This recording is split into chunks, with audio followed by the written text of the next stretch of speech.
বন্ধুরা চলে এসেছে নতুন একটা ভিডিও নিয়ে মুভি রিভিউ বসছেন। তো আমি বরাবরই একটা কথা বলি যে একটা ভিডিও প্রতিদিন বানাই, যেটা হচ্ছে যে কোনো মুভি আমি বরাবর বলি প্রত্যেকটা উইকে একটা করে ডায়লগ থাকে, একটা ভিডিওতে এই ডায়লগটা থাকে, সেটা হচ্ছে কোনো মুভি রিভিউ করি না আমি, কোনো ফার্স্ট লুক, কোনো টিজার, কোনো ট্রেলার কিচ্ছু রিভিউ করি না। জাস্ট আমি রিভিউ করি একটাই জিনিসে, সেটা হচ্ছে যে আমি যে বাংলায়, আমাদের যেহেতু বাংলায় আমি কথা বলি, তো টলিউড আমাদের কাছে আমাদের ইন্ডাস্ট্রি, তো সেই মুভির সেইখানে হচ্ছে কিছু লেটেস্ট আপডেট নিয়ে কথা বলি, কিছু বক্স অফিস কালেকশন, প্লেক্স কালেকশন নিয়ে কথা বলি, এবং তাদের এক্সপেক্টেড ভার্ডিক্ট নিয়ে কথা বলি, এবং যেটা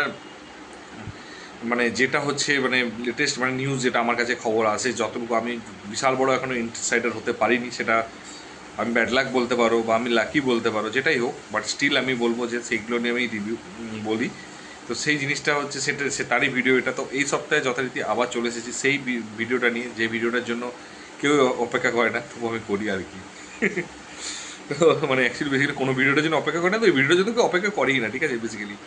তো যাই হোক, তো ফার্স্টে আমি আজকে যেটা বলবো সেটা হচ্ছে যথারীতি যেটা বলি, প্লেক্স কালেকশন দিয়ে স্টার্ট করি। তো প্লেক্স কালেকশনে হচ্ছে প্রত্যাবর্তন, এই কিন্তু কনসিস্টেন্সি রেখেছে এগেন 2 লাখ এবং 18 লাখ, এবং আশা করছি আরও নেক্সট 2 উইকের মধ্যে যদি এই কনসিস্টেন্সিটা রেখে দেয় 2 লাখ করে 22 থেকে 23 লাখ, এবং তাহলে মোটামুটি এটা এভারেজ একটা ভেঞ্চার হবে ফর শিওর, কারণ এটা অলমোস্ট 1 শেয়ারের কাছাকাছি চলে যেতে পারে ওভারঅল কালেকশন, যেহেতু সিঙ্গেল স্ক্রিন কালেকশন খুব হাই নেই, আর এমনি তো বাংলাদেশ সিঙ্গেল স্ক্রিন নেই, ঠিক আছে। তো যাই হোক, তবু 1 শেয়ারের কাছাকাছি অলমোস্ট চলে যাবে, কারণ অনেক আছে যেগুলো হচ্ছে ফ্লেক্স কালেকশনের মধ্যে ঢোকে না, ন্যাশনাল চেনের যেগুলো ঢোকে না। তো 70-80 লাখের মতো একটা ইনকাম করবে, এবং আশা করছি যদি লং রানে যদি হয়, আরও যদি, এটা যদি 2 সপ্তাহের কথা বলছি, এটা যদি আরও 3 সপ্তাহ বা 4 সপ্তাহ চলে যায়, 25 লাখে বা 26 লাখে গন্ডি পেরিয়ে যায়, তাহলে হয়তো ওটা এভারেজ হয়ে যাবে বা এভাব এভারেজ হতে পারে। এবং যেটা আবারও বললাম, এটা সবচেয়ে বড় ড্রব্যাক ছিল ফার্স্ট উইকটা, 8 লাখের যে উইকটা ছিল, ওটা যদি 15 থেকে 16 লাখ হতে পারতো, তাহলে কিন্তু আজকে একটা স্টোরি আলাদা হতো, এবং হয়তো এখন 30 লাখ হতো, ফ্লেক্সিলেশন হতো, এবং ওভারঅল একটা অ্যাবাভ এভারেজ ভেঞ্চার এখনই হতো, এবং সেমি হিটের পথে এগোতে পারতো। বাট সেটা হচ্ছে এভারেজের পথে এগোচ্ছে, এবং অ্যাবাভ এভারেজটা চাইলেও অ্যাচিভেবল হতে পারে, না হওয়ার কিছু নেই। সেকেন্ড হচ্ছে সপ্তডিঙ্গার গুপ্তধন। তো বেসিক্যালি সব যদি কোনো মুভিটা দেখে হার্ট হয়েছি, সেটা হচ্ছে এই মুভিটা। ফোর্থ উইকে হঠাৎ করে বিভৎস ড্রপ কে রয়েছে, বিভৎস, তুমি যতটাও এক্সপেক্ট করেছিলাম, যদি এতটা ড্রপ আমি এক্সপেক্ট করিনি। যেখানে আগের উইকে 57 লাখ করেছিল, তো ভেবেছিলাম যে ঠিক আছে 40 লাখ, 35 লাখ, 40 লাখে একটা ঘুরবে, বাট হিউজ ড্রপ করেছে কালেকশন, হিউজ, ঠিক আছে। 27 লাখে এসছে, টোটাল 3.57 লাখ, ওই 1 লাখের মতো ন্যাশনাল, আর ওয়েস্ট বেঙ্গল হচ্ছে 26 লাখ। তো 3.57 এবং সিআর হয়েছে, এবং যেটা ভেবেছিলাম 4, একটা সময় ভেবেছিলাম যখন যেভাবে 2 উইক চলেছিল, হয়তো ভেবেছিলাম 5 শেয়ারও হতে পারে। তো যেহেতু আগের উইকও হচ্ছে প্রায় 18 লাখের মতো লস খেয়েছে, এই উইকেও প্রায় 13 লাখের মতো লস খেয়েছে, তা দেখো সেই হিসাবে দেখতে গেলে এখন 3.88 হতো, এবং পরের উইকে হয়তো 25 লাখ এবং 20 লাখ এভারেজ নিয়ে 3 সপ্তাহ চলতো, তো অলমোস্ট 4.5 হয়ে যেত, এবং তারপরে আস্তে আস্তে করে কচ্ছপের দৌড়ে 6 লাখ 7 লাখে একটা প্যাকেজ নিয়ে যে 3-4 সপ্তাহ চলতো, তাহলে তো 5 লাখ শেয়ারের কাছে চলে যেতে পারতো। বাট এখন হচ্ছে 4 শেয়ার ইজ অ্যাচিভেবল, 4.5 শেয়ার কোনো দিনই না, ম্যাক্সিমাম 4.2 শেয়ার হবে, এবং একটা ব্লকবাস্টার হলো, অল টাইম ব্লকবাস্টারের ডেফিনেটলি প্লেক্স কালেকশনে তো সুপারহিট হয়ে যাচ্ছে। আর সিঙ্গেল স্ক্রিন বা বাকি যেগুলো ন্যাশনাল প্লেক্স কালেকশনে চেনে নেই, সেগুলো নিয়ে মোটামুটি একটা ব্লকবাস্টার হয়ে গেছে, এবং এর একটা ট্র্যাক রেকর্ড হয়ে গেছে। এই 4টে মুভি পেয়েছে, 4টে মুভি মোটামুটি সুপারহিট ব্লকবাস্টার সুপারহিট ব্লকবাস্টার হয়ে গেছে। তো মোটামুটি একটা one of the biggest, basically বলতে পারো তুমি, ধ্রুব ব্যানার্জি, এটা একটা বিশাল একটা পালক লাগলো, শুধুমাত্র ধ্রুব ব্যানার্জি না, এবং আবির চ্যাটার্জি, যে সিরিয়াসলি বলতে কি সুপারস্টার তকমান দেয় না, বাট আবির চ্যাটার্জি সুপারস্টার, সেটা কিন্তু কাজে বোঝা যাচ্ছে। একটা কথা আছে না, কথাই কম কাজে বেশি, তো কিন্তু সেই কাজে বোঝা গেছে। এবং সমস্ত স্টাইলের মুভি করে একটা মানুষ, ঠিক আছে, সে একটা ফ্যামিলি ড্রামা, কী বলবো, ফ্যামিলি থ্রিলার মুভি করছে, ফ্যামিলি ড্রামা করেছে, তারপর হচ্ছে ড্রামা করেছে, স্পেশালি রোমান্টিক করছে, অ্যান্ড রক্তবীজের মতো মুভি করছে। তো বেসিক্যালি এই মানুষটা কিন্তু কন্টিনিউয়াসলি ব্লকবাস্টার সুপারহিট কিন্তু উপহার দিয়ে যাচ্ছে কন্টিনিউয়াসলি, অ্যান্ড সিরিয়াসলি বলছি আনস্টপেবল, গ্রাফটা এতটাই হাই লেভেলে চলছে এই মানুষটা। সপ্তডিঙ্গা গুপ্তধনে গেল এটা। এবার ফুল পিসিও এডওয়ার্ড, ডেফিনেটলি এও খারাপ করেনি collection 41 lakh, but for the, যদি তুমি সেকেন্ড উইকের হিসাবে ধরো তাহলে, এবং ওটা ব্লকবাস্টার বললাম, তো সেকেন্ড উইকে যদি তুমি হিসেবে ধরো 41 লাখসে, তাহলে আমি বলবো যে আরেকটু বেটার করতে পারতো, যেহেতু ফার্স্ট উইকটা কিন্তু একটা 75 লাখের একটা ছোটো একটা লিড, 16 লাখের একটা লস ছিল, তো ভেবেছিলাম এই উইকে যেরকম সপ্তটিকার গুপ্তধন করেছিল মাত্র 10% ড্রপ করেছিল, এরাও ভেবেছে 20% ড্রপ করবে ম্যাক্সিমাম, 47 to 50 কাছাকাছি থাকবে, বাট সেটাও কিন্তু একটা 6 লাখের ড্রপ হয়ে গেল, মানে অলমোস্ট 24 থেকে 25 লাখ, মানে 1.25 শেয়ার হতে পারতো, বাট সেটাকে 24 থেকে 25 লাখ একটা ছোট্ট লস মেকিং যাকে বলতে পারে লস হয়েছে। এবং ডেফিনেটলি ফুলফিল অ্যাওয়ার্ডের যে বাজেট আছে সেই বাজেট অনুযায়ী এটা অলরেডি হিট তকমা পেয়ে গেছে, ঠিক আছে, এবং সুপার হিটের দিকে এগোচ্ছে, সুপার হিট হয়ে যাবে, কারণ এরপর যদি আমি হিসেব করে ধরলাম যে নেক্সট 3 থেকে 4 সপ্তাহ দিয়ে এভারেজ 15 to 20 লাখসের মতো হয়, তাহলে 1.8 to 2 সিআরের কাছাকাছি চলে যাবে। 2 সিআর যদি এটা হয়ে যায়, এর বাজেট ওই ম্যাক্সিমাম 2 সিআরের একটা বাজেট আছে, কারণ এটা কোনো বড় স্টার কাজ নেই, তো 2 সিআরের যদি বাজেট হয় তো ফ্লেক্স কালেকশনেই হিট করে নেবে, এবং টোটাল ওভারঅল যদি তুমি ধরো অলমোস্ট 5 সিআর to 6 সিআর হয়ে যাবে, তো এটা সুপার হিট একটা তকমা পেয়ে যাবে। তো হিট এখনও পর্যন্ত হয়ে গেছে এবং সুপার হিটের রাস্তায় যাচ্ছে, তো নেক্সট 2 উইকে এটা ফাইনাল ভার্ডিক্টটাও দেখিয়ে দেবে, তো বাট সুপার হিট হওয়ার চান্স আছে। তো বাট তবু বলবো এখানেও 25 লাখ একটা লস, যে লিডটার যে লসটা হয়েছে সেটা রিকভার করার খুব চাপ আছে।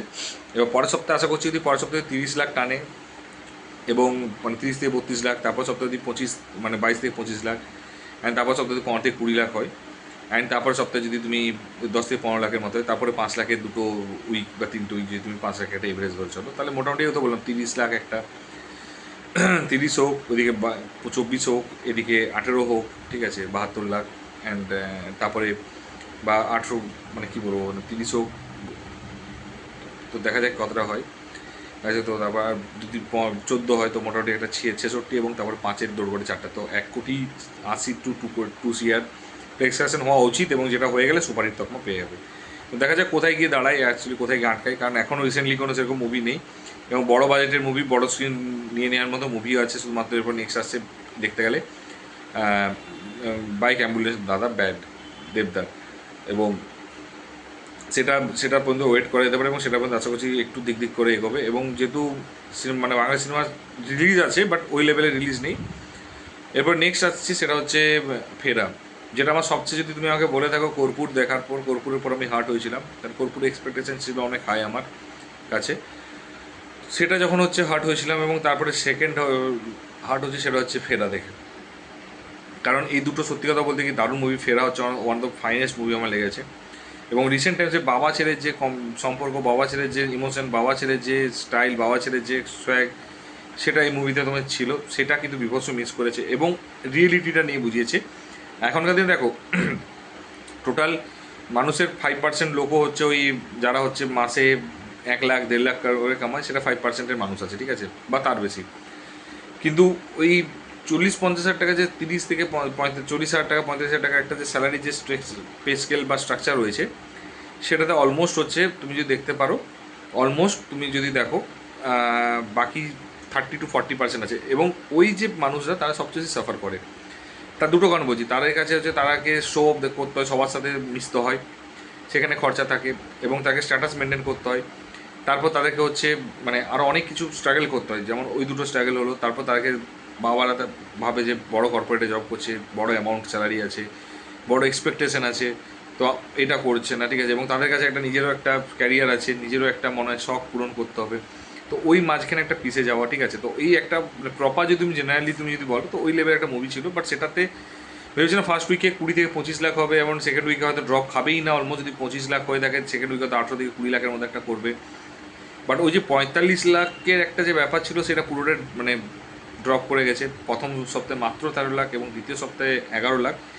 প্রথম সপ্তাহের কম্পারিজনে 11 lakh perfect drop, only 10% drop, এবং এরকমভাবে আরও 2 থেকে 3 সপ্তাহ যদি চলতে থাকে, মানে এভারেজ নেক্সট 3 সপ্তাহে যদি 8 লাখের একটা যদি এভারেজ রাখতে পারে, তাহলে কিন্তু এই মুভিটা কিন্তু একটা সেমি হিট টু হিট হতে পারে। এখনও পর্যন্ত যেটা আছে এভারেজ ভেঞ্চারের এভারেজ, মানে বিলো এভারেজ টু এভারেজ হবে, but above average to semi hit হওয়ার জন্য কিন্তু এই কনসিস্টেন্সিটা এখন 3 থেকে 4 সপ্তাহ টানতে হবে, এবং তারপরে লং রান করতে হবে, এবং 4-5 লাখের আরও 3 থেকে 4 সপ্তাহ টানতে হবে। মোটামুটি তোমাকে পে এক্সেলেশন হতে হবে 70 লাখ, তবেই গিয়ে তুমি অলমোস্ট ধরতে পারো 2 থেকে 2.5 কোটি একটা ইনকাম করবে, এবং যেটাকে আমি বলবো অ্যাবাভ সেমি হিট একটা হওয়ার চান্স আছে। কিন্তু সেটাও নেক্সট 2 সপ্তাহের মধ্যে বোঝা যাবে কতটা ড্রপ করছে, কতটা কী হচ্ছে। বাট আমি পার্সোনালি বলছি, এখনও বলবো যে যতগুলো 4টে মুভি আমি বললাম, 4টে মুভির মধ্যে সবচেয়ে বেস্ট, সবচেয়ে কোয়ালিটিওয়ালা মুভি হচ্ছে এটাই। তো এটার জন্য খারাপ লেগেছে। তো এটা গেলেও ফ্লেক্স কালেকশন এবং তার এক্সপেক্টেড ভার্ডিক্ট। এরপরে আসছি দেবদার ব্যাড হচ্ছে সবাই মিলে বলেছিল, কেউ বলে বিপ্লব, কেউ বলে ডাকাত, এবং ব্যাডের দুটোই হচ্ছে নন্দী মুভিজ প্রডিউস করছে। তো দুটোই হচ্ছে অগাস্টে দেখা ছিল, বাট আনফর্চুনেটলি দেবজিৎদা হচ্ছে তার সিনেমা আবার পিছিয়ে পিছিয়ে দিয়েছে। মানে গত বছর অগাস্টে অ্যানাউন্সমেন্ট করলো দুর্গাপুজো বেরোবে, তারপরে দুর্গাপুজো ঝামেলা ঝাঁটি হওয়ার পর অগাস্টে ঠিক মেতে বেরোবে ঠিক হলো। মেতে জিৎ ফ্যানেরা প্রচুর রিকোয়েস্ট করলো, জোরজার করলো, তার জন্য তারপর তারা অগাস্টে মুভ করলো। এখন অগাস্ট থেকে দেখাচ্ছে এক্সপেক্টেড ডেট হচ্ছে ডিসেম্বর মাসে। অ্যান্ড আবার যেন ডেট মুভমেন্টে না বের করে, যে ওই 4ই ডিসেম্বর বা 5ই ডিসেম্বর বা 10ই ডিসেম্বর না করে, এটুকুই বলা যাচ্ছে। এত বড় বাজেটের মুভি ভুল টাইমে নয়, 25শে ডিসেম্বর, এটুকুই বলবো। আবারও সেই দেবদার সাথে ক্লাস করে, দেবদা তো নিজের জায়গায় থেকে ছাড়বে না। দেখা যাক কী হয়, কোথায় যায়। তো আমি এটুকু এক্সপেক্ট করবো যে অন্তত এই সিনেমাটা ঠিকঠাক উইন্ডোতে দেওয়া হয়, ঠিকঠাকভাবে বের করানো। কারণ অনেক বড় বাজেট, অনেক দিনের বাজেট। অ্যাকচুয়ালি তুমি যদি বাকি মুভিগুলোর সাথে কম্পেয়ার করো, এই মুভিটার পেছনে জিদ্দা অ্যাকচুয়ালি খেটেছে এবং তাকে ডিজার্ভ মানে কী বলবো, উপযুক্ত সম্মান দেওয়া দরকার। তো দেখা যাক কোথায় কবে রিলিজ করতে দেয়, কবে স্কোপ দেয়, কবে চান্স দেয়, সেটা দেখার বিষয়। মানে টিজার বের করানো একদিন হয়ে গেছে এবং আমার মনে হয় এর কন্টিনিউয়াসলি টিজার 2 বা পোস্টার বের করানো উচিত, আস্তে আস্তে করে অনেকগুলোই বেরোনো উচিত, কারণ এত হাই বাজেটের মুভি।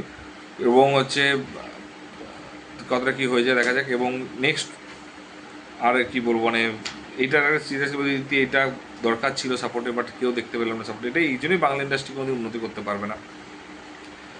এবং নেক্সট যেটা আছে আপডেট, সেটা দেবদা হচ্ছে আবার নিজের কথা রাখেনি, আবার কথার পাল্টি খেয়েছে। টিএমসি ছেড়ে এনপিসিআইতে জয়েন করেছে এবং পার্টি বদল করেছে।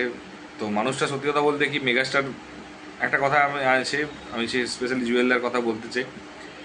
এ বড় সুপারস্টার মেগাস্টার হতে পারে, কিন্তু এ কখনো কারো আদর্শ হতে পারে না, তো হতে পারে না। তো সেটা দেখিয়ে দিয়েছে প্রত্যেকটা মোমেন্টে।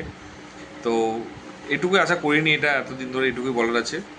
তো এটাই খারাপ লাগছে, যদি এটা রাজনৈতিক নয়, তাই এটা নিয়ে বেশি ডিটেলসে বলবো না।